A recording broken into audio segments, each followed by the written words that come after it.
Hello everybody, this is International Master Jesse Kraai, and today I would like to discuss an instructive bishop endgame. And I'm going to talk a little bit about this position, but first I thought it might be interesting for listeners just to take a look. It's white to move, and try to just intuitively guess what should be the result of this position. White to move.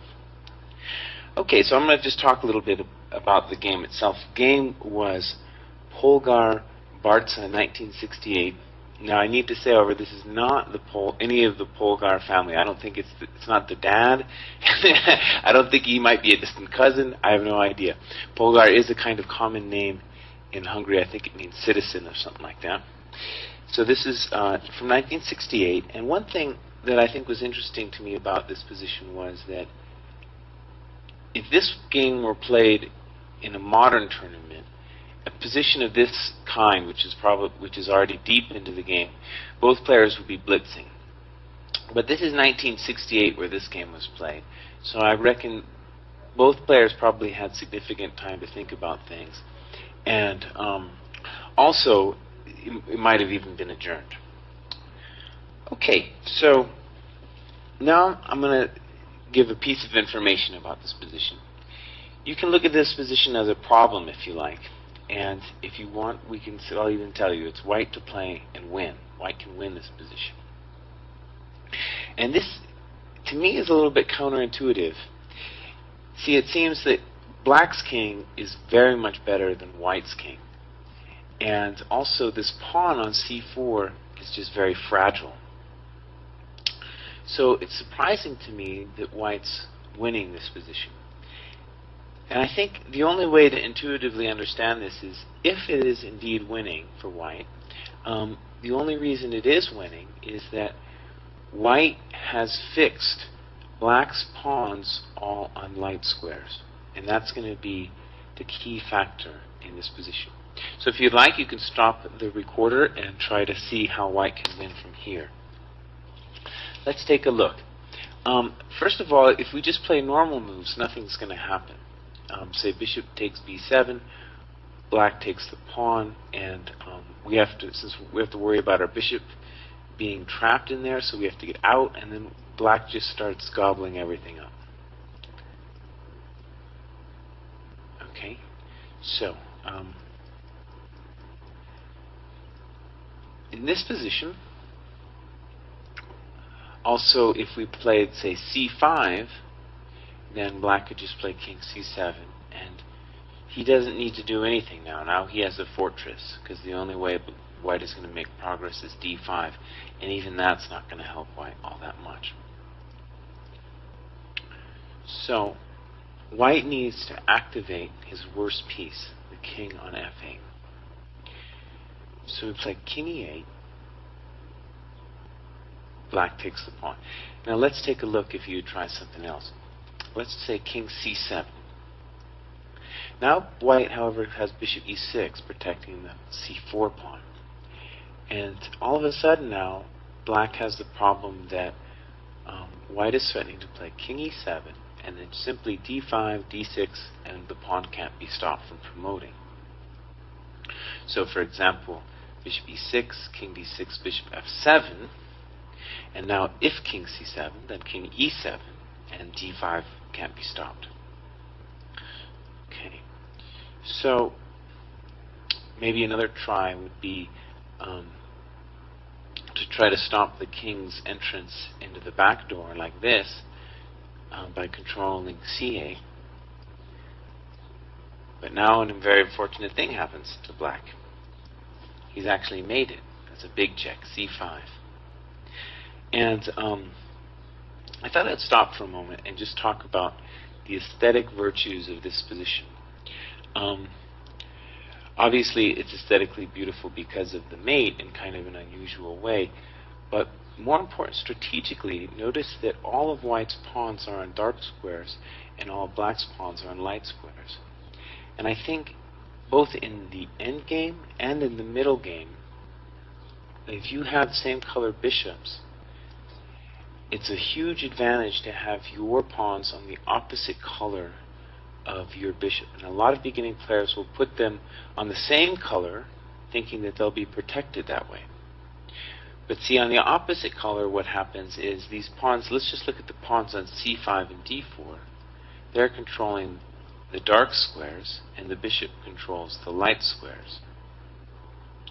And that's a key coordinating factor that we're going to see in all of these bishop positions, with the pawns controlling dark and the bishop controlling light. Now, another thing to look at is just these pawns here, and the fact we'll see in this game how all of these pawns are subject to be just incredibly weak on the light squares. Okay, so let's back up. So clearly the question here is going to be, what about bishop takes c4?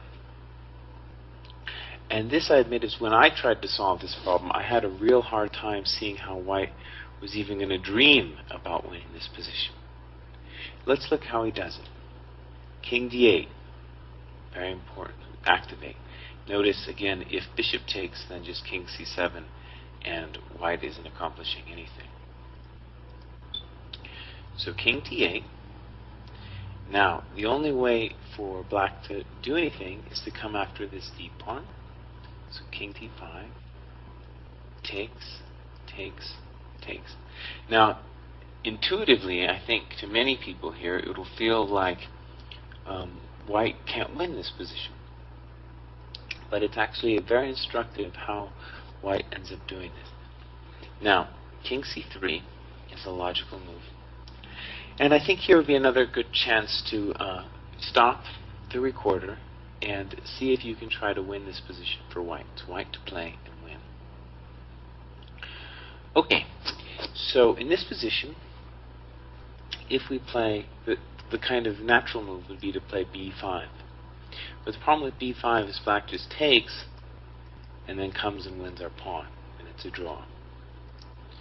So white really has to continue in the vein he begun and play king c7, king takes, king b6. And this is a little bit startling because, you know, in so many other endgames, the rook pawn, when you have a rook pawn, the winning chances are so small. But in a kind of strange way with the bishop endgame here, especially now that our pawn wants to advance the square where our bishop is correct for it, on the queening square, it's basically impossible for black to stop. And it's kind of strange to me that it is so hard. So this position is won. Let's take a look at some of the things that can happen. Let's just try, say, bishop e2, bishop e7, bishop f1, bishop a6. And the problem is that we'll just play bishop b5. Now we're threatening a6, and that has to be stopped. So bishop c8, and now bishop c6. And so black is going to find him. Black is in Zugzwang. He can't keep the bishop here. He can't put the king here to keep in contact with the pawn. So he has to go away from the pawn, and then we have bishop b7. And this is going to be the key idea in all same color bishop endgames, is to block the opponent's bishop with our own bishop for the advance of the pawn. And so we have a winning position, which to me seemed very strange. And I thought this was one of the reasons I chose this endgame. And when we look at this position, it seems like white shouldn't win. It seems like black's king is already so active. But when we look back just the flow of the position from here to the end, we see that the undoing of black was the fact that black had these pawns all on light squares, and that the white pawns on dark squares enabled white to fix the pawns as weaknesses. Let's see if we can improve somehow along the way for black. So let's go back to the original position and try to talk about how this all happened and if black has a chance to maybe improve. So king e8, and clearly bishop takes c4 seems to be the only move. King d8. nice aesthetically. White doesn't care about his pawn so much, he cares about the activity of his king, which was his worst piece. King d5, bishop takes, and maybe now bishop b5. But see, the problem with bishop b5 is now king c7, and we just start taking things. For example, king c4 to try to get the b pawn. And white might be able to just take on c6, but the simplest would be just to play king b6. And after winning the a pawn, black will be defenseless. Also, if black just takes the pawn, then again, either bishop c6 or king b6 is going to win for white. So to me this was an instructive position, one which I had trouble solving myself, but after I studied it for a little while, I thought that it was very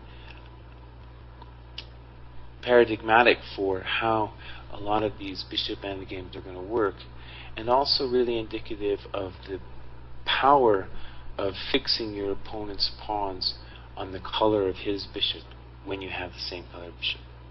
So this is International Master Jesse Kraai, hoping you've enjoyed this instructive endgame by a Polgar, a different Polgar. Till next time, bye.